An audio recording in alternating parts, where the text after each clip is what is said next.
I've always been a background character. My friends used to joke about it.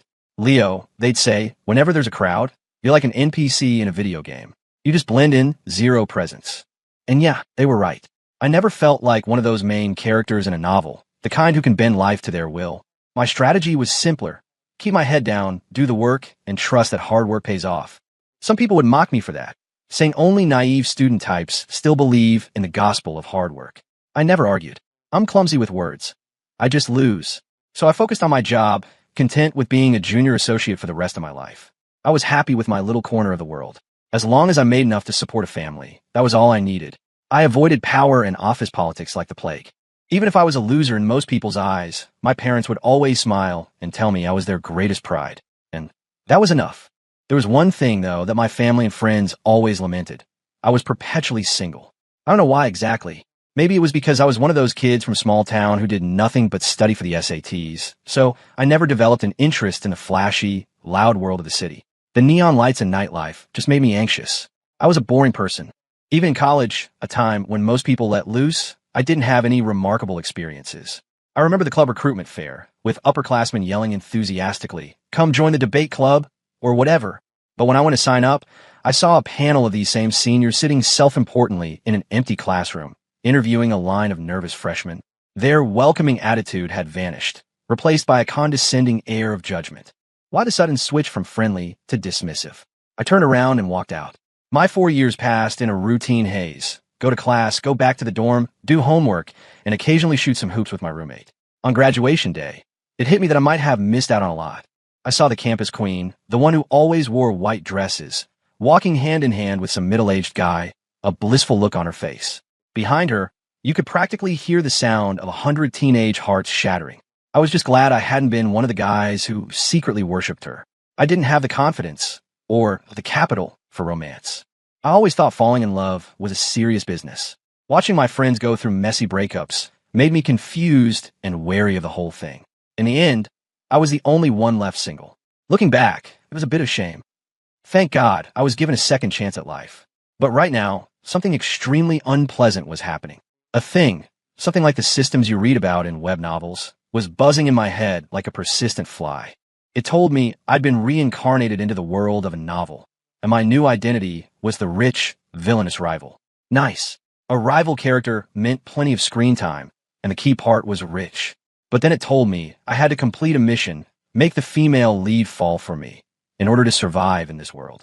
But if I did that, wouldn't my life be completely in someone else's hands? I lived a long life already. There was no way I was going to put up with that kind of humiliation. Life is precious, sure, but it's inseparable from freedom. So I refused. The thing calling itself the villain's counterattack system let out a bizarre squawk. I'm a purist when it comes to love, I declared. How could I do something like break up a happy couple? If there was a female lead, there had to be a male lead. And when I read novels, I hated the characters who messed with the main couple's romance.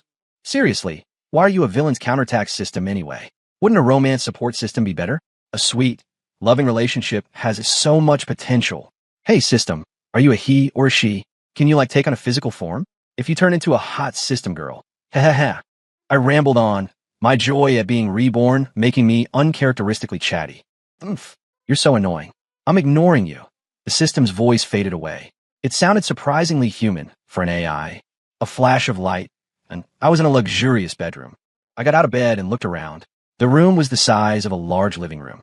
In my past life, I'd worked my whole life just to afford a concrete box this big.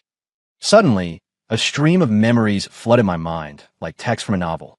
This must be the plot outline for this world. The story was pretty cliché. The female lead, Chloe Russo, was an icy, rich heiress. The male lead, Julian Croft, was a poor but determinately handsome bad boy. They graduated from the same high school. Julian, the leader of a small clique of troublemakers, fell for the aloof academic star, Chloe, at first sight. Even though they weren't in the same class, it didn't stop Julian from his relentless pursuit, harassment.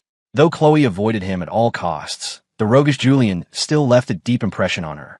He believed her coldness was just a defense mechanism, that she was really a caged bird coddled by her family, who secretly yearned to escape, to run, to be wild. A month before final exams, Julian used his connections to find out which university Chloe was applying to. Then, for 1 month, he studied like a man possessed and miraculously just barely scraped by to get into the same university. Reading this, I had to roll my eyes.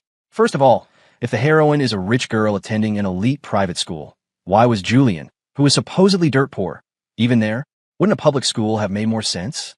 And why was he so convinced that Chloe, a straight-A student, would fall for a guy who smoked, drank, and partied? She wasn't some wannabe rebel. And seriously, does anyone actually believe you can go from slacker to top-tier university student in 1 month of cramming? I guess anything's possible in fiction. The story continued. In college, Julian kept chasing Chloe, but he was thwarted by the rich villain, Leo Walsh. That's me. The villain forced Julian to go abroad, where he conveniently built his own business empire. He then returned, an unstoppable titan of industry, and ran into the heroine on a bustling city street. I had to scoff again. The villain, Leo Walsh, had the same name as me? That wasn't the point. The point was, the villain demanded Julian stay away from Chloe, but Julian's counteroffer was a spot in a study abroad program, which the villain readily agreed to. What a joke. I'm not his dad. Why would I pay for him to go abroad? Besides, the guy was already skipping classes and failing at everything in a perfectly good American university. Was going overseas magically going to turn him into a success story? I couldn't figure out how Julian was supposed to pull that off. Did he find a sugar mama? Become a mercenary? Right now, the plot should still be in the university phase.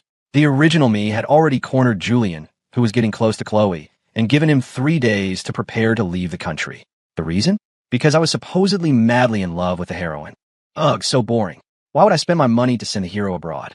It was obvious the two of them were already developing feelings for each other. They were a perfect match, a handsome couple made for each other. Who was I to get in their way? You can't force love. I immediately dialed Julian's number. How the hell did I even have his contact info? Ahem. Hey, Julian, my man. Listen, I'm in a bit of a financial bind. I can't send you abroad anymore. Julian exploded with rage on the other end. I heard a loud clang, like he just kicked over a bicycle. I wondered whose it was. Leo, don't think you can play me for a fool just because you have a little money. No, that's not what I mean. I've had a change of heart. You can't force these things, and it's just wrong to break up a couple. I was just jealous before, and that's why I threatened you to leave Chloe. I'm really sorry. When Julian heard the word couple, his mood instantly lifted. He thought to himself, even a jerk like Leo thinks Chloe and I are a couple. We really are destined to be together. After my sincere apology, I decided to go a step further and Venmo'd him a small sum of money, a little startup fund for his dating efforts. Though I highly doubted that anything bought with money could ever truly win over Chloe. On his end, Julian accepted the money, muttered, "What a clueless trust fund idiot," and immediately used it to take his deadbeat friends out for dinner. Okay, now I was officially done with their drama. I stood in front of the mirror and stared in shock at the handsome guy looking back at me. This was me at 20. I started to wonder if this was really a novel world at all. Why did I look exactly the same after being reincarnated? Later, just to be safe, I met with Julian one more time and told him I had no intention of breaking him and Chloe up. It took a lot of convincing, but he finally believed me. At the same time, I volunteered to be his advisor, his wingman. I didn't want to see two people who were meant for each other wait too long to get together. Even if they were a bit of a weird pairing, I was already here, so I figured I might as well help out. I had a stylist put together a whole new wardrobe for Julian, making him look like the suave CEO he was destined to become. And I had to admit, the clothes really do make the man. Julian was already handsome, but in that sharp suit, he gave off a dangerously charming vibe that made girls on the street do a double take. I even got him an internship at a decent company. Seeing him looking so sharp and motivated, I felt like a proud father watching his son finally grow up. After doing all that, I decided to keep my distance from these fictional characters. All I wanted now was to study, relax, and enjoy my life. With everything seemingly on the right track, I settled back into my pleasant university life. However, I started noticing my classmates giving me weird looks. I used to be obsessed with chasing Chloe, and now I was actively avoiding her. But lately, it seemed like Julian and Chloe's relationship had stalled. I wasn't sure why. Maybe after a little success, Julian's innate arrogance started to surface.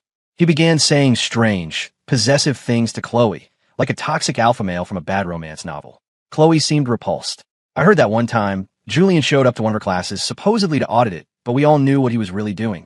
Maybe she just got tired of his constant posturing because she apparently threw a book right at his face. Looks like things weren't going so well for them, which made me even more hesitant to interfere. Come to think of it, I hadn't even seen Chloe in person yet. Maybe it was a side effect of the transmigration, coupled with the fact that I'm a bit face-blind, but her face was always a blur in my memory. Still, I had this strange sense of unease, an urgent feeling that I needed to see her, that something bad would happen if I didn't. Sometimes I even felt like I was being watched. It's just my imagination, I told myself. One day, the system's voice echoed in my head for the first time in a while. You idiot host. Look what you've done. I told you to pursue the female lead. Pursue who? I was completely lost. It seems you haven't taken a single word I've said to heart, the system said, its voice cold and menacing. Hey, I'm healthy. I'm eating well. My life is good. Why would I get involved in all that drama? I have a mission for you, the system said sternly. Before 8 o'clock tomorrow morning, you will place a bouquet of red roses into Chloe Russo's hands. Yeah, I won't do it. What are you going to do about it? If you do not complete the mission, the host will die. The system was trying to scare me again. We were in this together. If I died, it died. I wasn't going to do its stupid mission. What could a little system do to me anyway? I don't believe you, I said, enjoying my little moment of rebellion. The next second, I couldn't breathe.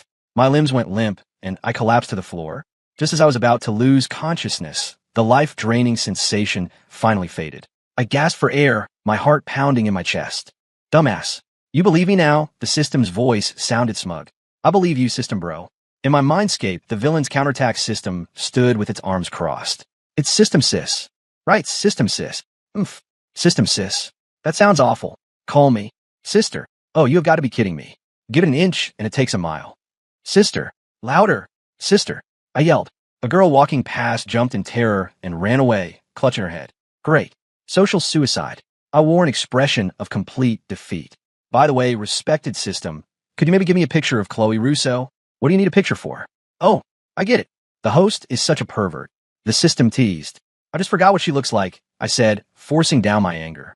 Idiot host. You have a mouth, don't you? Figure it out yourself. Got it. After asking around, I found out that Chloe had a foreign language class the next morning, so I could stake out the building ahead of time. As for a photo, I couldn't get one. Our campus didn't have a culture of spreading other people's pictures around. But I had a buddy, Kevin, who seemed to know what every attractive girl at the university looked like. I bribed him with the promise of a free meal to help me stake out the place. Kevin thought I was just being shy. Well, if it isn't the campus's #1 simp, Leo Walsh. What's up? Suddenly feeling shy. Realized playing hard to get isn't working. Huh? What are you talking about? Playing hard to get? Kevin raised an eyebrow. Seriously, man? You were so obvious. Everyone knew. You used to follow Chloe around like a lost puppy, just like that Julian guy is doing now. Oh, don't tell me you're jealous. I didn't want to get into it with him. Fine, let's just say I'm jealous. Although, didn't know our Leo had it in him to be so honest with himself. Just talk normally and stop with the weird nicknames, I said, giving him a light kick. The next morning, Kevin and I were waiting outside the language building. Seeing me with a backpack on, Kevin looked confused. Bro, what's with the fresh-faced high schooler look? Your whole style has been weird lately. Where are your favorite black suits and trench coats? My mouth twitched. Who wears that stuff on a normal day? We couldn't just stand there, so Kevin and I wandered around nearby. Kevin was unabashedly checking out every pretty girl that walked by. I shoved him. Dude, do you know how creepy you look right now? Hey, Kevin struck a greasy pose. Leo, my man, you still don't get it. Nice guys finish last. Ugh. Leo, look, Kevin whispered, pointing toward two striking figures. There she is, the girl of your dreams. Go on, what are you waiting for? I slowly pulled a bouquet of red roses from my backpack and walked toward them. And that's when the problem hit me. There were two of them. Which one was Chloe Russo? Damn it, Kevin had vanished. The second I pulled out the flowers, it was like I'd flipped a switch. Every eye in the vicinity locked onto me. I was past the point of no return. Of the two women, one was wearing a white blouse and a pink skirt, radiating cheerful energy, the textbook definition of a sweet, preppy girl. The other was tall and lean, wearing a black jacket over loose-fitting jeans, with an air of effortless, edgy coolness. This was supposed to be a romance novel, right? The heroine probably loved pure, innocent white, and she was the campus goddess. After careful, logical analysis, I concluded that the heroine had to be the preppy one. Chloe Russo, I found you. I strode confidently toward the two of them as a few onlookers started to whoop and cheer. I held the roses out to the preppy girl, looking at her earnestly. I had to at least pretend to be sincere to complete the mission. For you. The girl looked completely stunned. She turned to her companion, flustered and unsure what to do. The cool, edgy girl gave a slight nod. Take them. It's a nice gesture. Her voice was cold, but to me, it sounded warm and encouraging. I gave her a grateful nod, but she didn't even glance my way. The preppy girl hesitated for a long moment before finally accepting the roses. Sorry to bother you, I said, and immediately turned to leave. The mission was done, but as I walked away, a chill ran down my spine. I had the distinct feeling of being watched by a predator. On the way back to my dorm, I smugly called out to the system. Hey, little sis, I completed the mission. You did. The system's voice sounded like it had just woken up. Do systems need to sleep? But a second later, the system seemed to explode. You idiot host. How did I get stuck with someone so stupid? Damn it. No wonder you're going to die alone. Being hit with that particular insult out of nowhere stung. Hey, watch your mouth. Don't start things for no reason. I have a temper, you know.